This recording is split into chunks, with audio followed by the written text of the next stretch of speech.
Bismillahirrahmanirrahim. Assalamualaikum warahmatullahi wabarakatuh.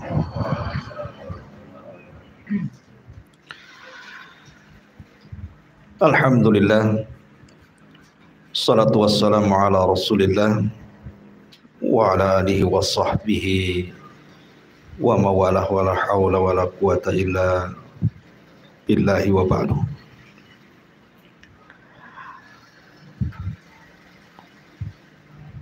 Kita lanjutkan kajian kita, masih membahas tafsir dari surat-surat pendek dalam juz Amma, dan kita masih membahas surah Wat-Duha. Dan kemarin kita berhenti di firman Allah Subhanahu wa taala, fa ammal yatima fala takhar.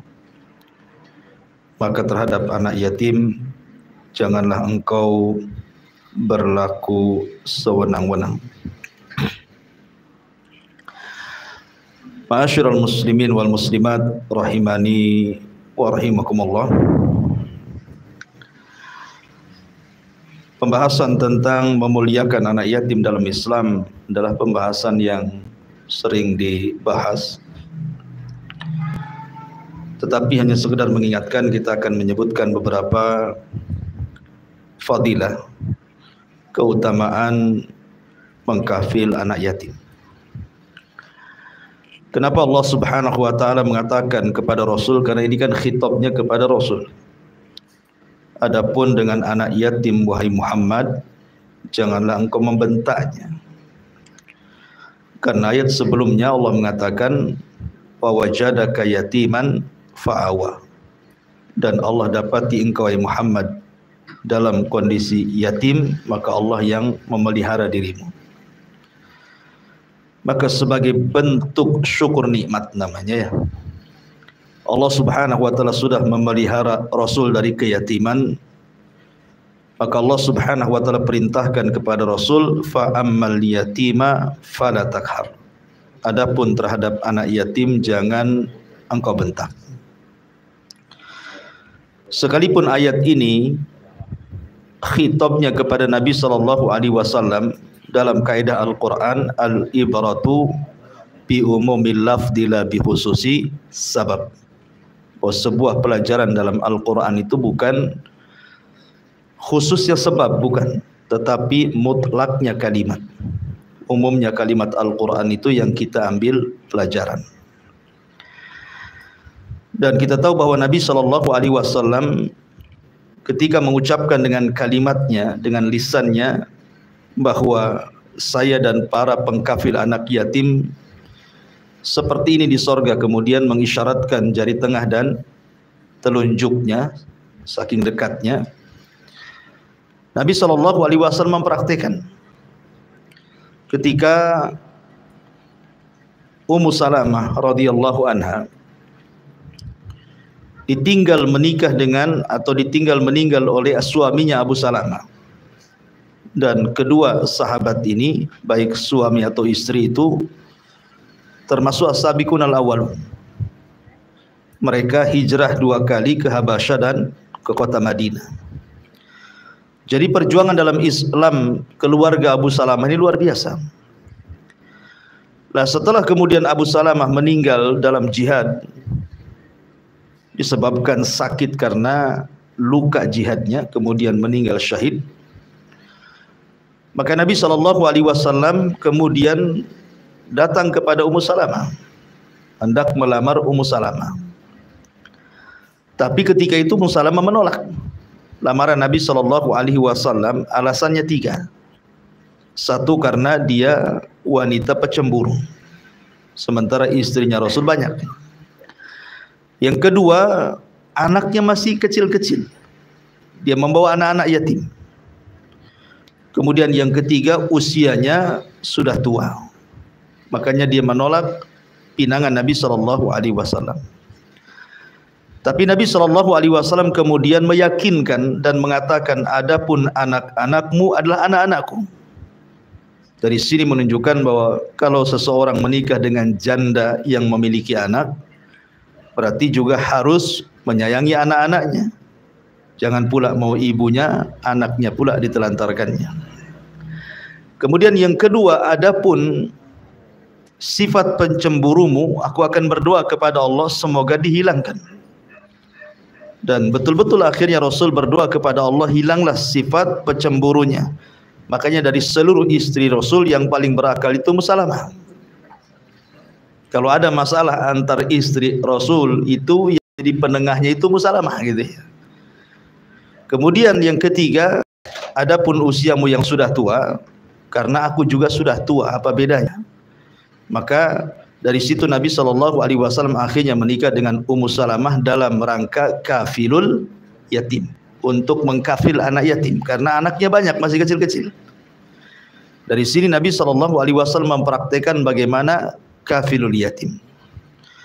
Taib, ini sudah saya panjang lebar minggu yang lalu. Kita masuk pada ayat wa ammas sa'ila fala tanhar. Dan terhadap orang yang meminta-minta, janganlah engkau menghardiknya. Apa maksudnya di sini?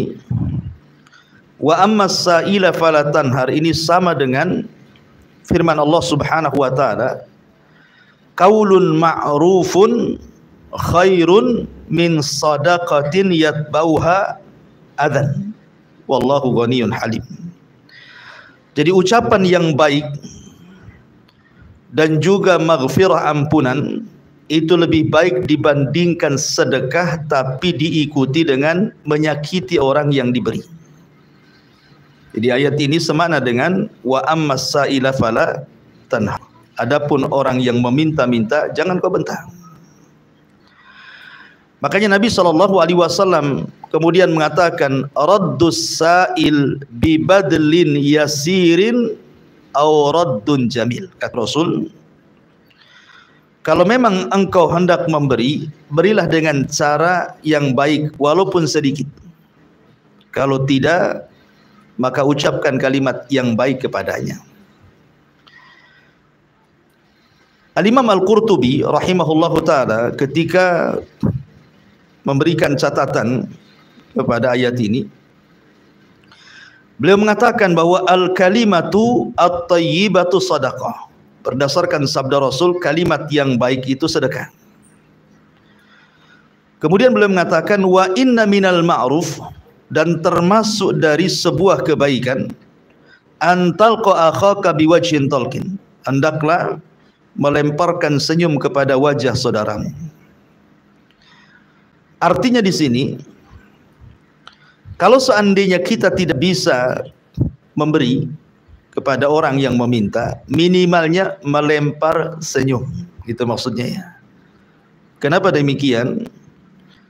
Supaya orang yang meminta itu memberikan udzur kepada kita. Oh, mungkin memang dia tidak memiliki untuk diberikan kepadaku. Dengan wajah yang baik itu, sehingga orang yang meminta itu tidak suudzon. Itu maksudnya. Jadi kalau memang tidak bisa memberi, maka ucapkan kalimat yang baik atau lemparkan senyum saja. Jangan sampai mengatakan sesuatu yang menyakiti orang yang memberi. Ma'asyiral muslimat yang muslimin wal muslimat rahimani wa rahimakumullah. Nabi SAW mengatakan, salasatun la yukallimuhumullah. Dalam riwayat, salasatun la yangdurullahu ilaihim. Jadi ada 3 kelompok yang Allah tidak akan mengajak bicara pada hari kiamat. Dalam riwayat, tidak akan melihat. Dan ini sebuah kehinaan, pada hari kiamat tidak diajak bicara Allah, bahkan tidak dilihat ya. Lah salah satunya kata Nabi SAW, wal mannanu bima a'ta. Al mannan bima a'ta. Orang yang menyebut-nyebut pemberian setelah diberikan kepada orang. Jadi kalau ada orang yang meminta kepada kita, minta sedekah atau minta bantuan, kemudian kita berikan, tiba-tiba di belakang kita membicarakan gitu ya pemberiannya, maka ini dikatakan satu di antara 3 manusia yang tidak akan dilihat, bahkan tidak akan diajak bicara oleh Allah Subhanahu wa taala. Akan tapi ada pembahasan di sini, dan ini dibahas dalam kitab Tauhid tentang bab orang yang meminta kepada kita dan dia bersumpah atas nama Allah. Jadi kalau ada orang meminta datang kepada kita, kemudian bersumpah atas nama Allah, maka kita wajib memberinya, walaupun dia turun dari kendaraan yang mewah. Dalam sebuah hadis, Nabi SAW mengatakan, hadis ini dari Abdullah ibn Umar radhiyallahu anhu dan disahihkan oleh Syekh Nasiruddin Al-Albani. Kata Nabi SAW, "Man ista'adzakum billahi fa'idhu, wa man sa'alakum billahi fa'utuhu, wa man da'akum fa'astajibuhu, wa man ata ilaikum ma'rufan fakafi'uhu, fa illam tajidu fad'u lahu hatta ta'lamu anna qad kafa'tumuhu." Kata Nabi SAW, barang siapa yang meminta perlindungan kepada kalian dengan membawa-bawa Allah, maka lindungi dia. Barang siapa yang meminta kepada kalian dengan membawa-bawa Allah, bersumpah atas nama Allah maksudnya, maka wajib kalian beri. Barang siapa yang mengundang kalian, maka wajib kalian datang dari undangannya. Dan barang siapa yang telah memberikan kebaikan kepada kalian, balaslah kebaikan itu dengan kebaikan yang sama. Kecuali kalau kalian tidak bisa membalas, maka doakan dengan doa yang baik supaya dianggap sudah membalasnya. Nah, di sini ada kata-kata wa man sa'alakum billah, barang siapa yang meminta sesuatu kepada kalian, membawa-bawa Allah di sini. Ya, umpamanya datang kepada antum, demi Allah saya lagi susah, bantu saya. Ya. Demi Allah saya lagi butuh ini, tolong saya. Kalau dia bersumpah membawa-bawa Allah Subhanahu wa taala, maka kita harus membantunya walaupun tidak banyak. Tetap kita harus membantunya walaupun tidak banyak. Kata para ulama, apa hikmahnya? Kenapa wajib kita memberi? Karena kata para ulama, ta'dimullah falaysa su'alu billahi kas-su'al bi ghairihi. Karena dalam rangka mengagungkan Allah, orang meminta dengan menyebut nama Allah, membawa-bawa Allah dalam permintaannya, itu berbeda dengan orang yang meminta tidak menyebut nama Allah. Kenapa di sini? Li'annahu la yus'alu billahi ta'ala illa fi amrin azim. Karena biasanya kalau dia seorang yang beriman, dia tidak mungkin mengucapkan kalimat seperti itu kecuali memang ada perkara yang terdesak. Gitu ya. Biasanya seorang mukmin itu berat kalau harus meminta-minta, apalagi membawa-bawa nama Allah. Berarti kalau seandainya ada orang yang meminta kepada kita, kemudian menyebut-nyebut nama Allah, memang dia lagi butuh gitu maksudnya. Ya. Makanya kenapa kemudian kita harus membantu dia dalam rangka mentauhidkan Allah, bukan karena dia minta, tapi karena membawa-bawa nama Allahnya di situ. Ya. Makanya itulah yang harus kita pahami. Apalagi ada hadis Nabi Shallallahu Alaihi Wasallam yang kemudian termasuk juga ancaman gitu ya. Kata Nabi SAW, mal'unun man sa'ala biwajhillah wa mal'unun man su'ila biwajhillah thumma mana'a sa'ilahu ma lam yas'alu hujran. Dilaknat orang yang meminta membawa-bawa nama Allah. Jadi dasarnya orang yang meminta kalau sudah bersumpah itu tidak boleh sebenarnya dalam agama. Tapi karena terdesak kan gitu ya, terpaksa dia bawa-bawa Allah di situ. Kemudian dilaknat orang yang diminta. Orang ini diminta. Kemudian orang yang meminta ini menyebut-nyebut nama Allah Subhanahu wa taala. Kemudian kita tidak memberinya.